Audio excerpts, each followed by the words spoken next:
Monnaie Magazine est une revue sur la numismatique, sur la collection de pièces de monnaie qui a été créée en Vendée en 1999. Voilà, donc ça fait un peu plus de 20 ans maintenant. Elle est aujourd'hui toujours fabriquée, réalisée, imaginée à la Motachar et distribuée dans toutes les maisons de la presse de France.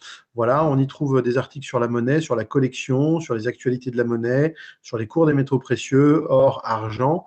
Et puis on trouve également toutes les cotations de toutes les pièces françaises depuis 1824, des billets, des euros, des monnaies d'or. Voilà, donc si les gens ont envie de savoir ce que vaut leur collection ou envie de connaître la valeur des pièces qu'ils ont pu découvrir ou qu'ils ont pu dénicher, les anciennes pièces de francs, eh bien, ils auront tout ça dans Monnaie Magazine en fonction de l'année et en fonction de la qualité de leurs pièces. La France n'a pas changé ses effigies depuis le passage à l'euro en 2002.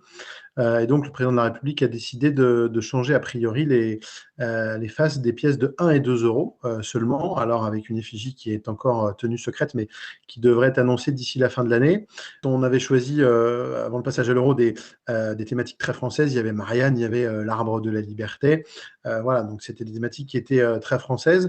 On a aujourd'hui quelque chose qui se développe, ce sont les pièces de 2 euros commémoratives. On en a tous les ans. On a entre une et deux pièces tous les ans qui sont émises par la France et qui permet d'avoir des pièces de 2 euros avec des nouvelles effigies, mais sur des pièces de 2 euros courantes, c'est très rare.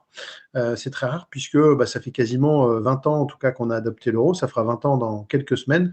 Il faut savoir que tout ça c'est très réglementé, que les pays ont le droit de changer donc leur face sur les euros, leur dessin sur les euros en cas de changement de souverain.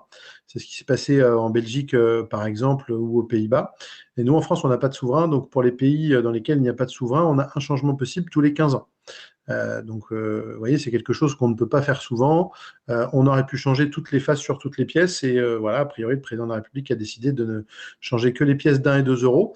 Voilà, on va avoir de nouvelles effigies qui vont apparaître vraisemblablement à partir de l'année 2022 et qui semblent garder bien secrètes pour le moment.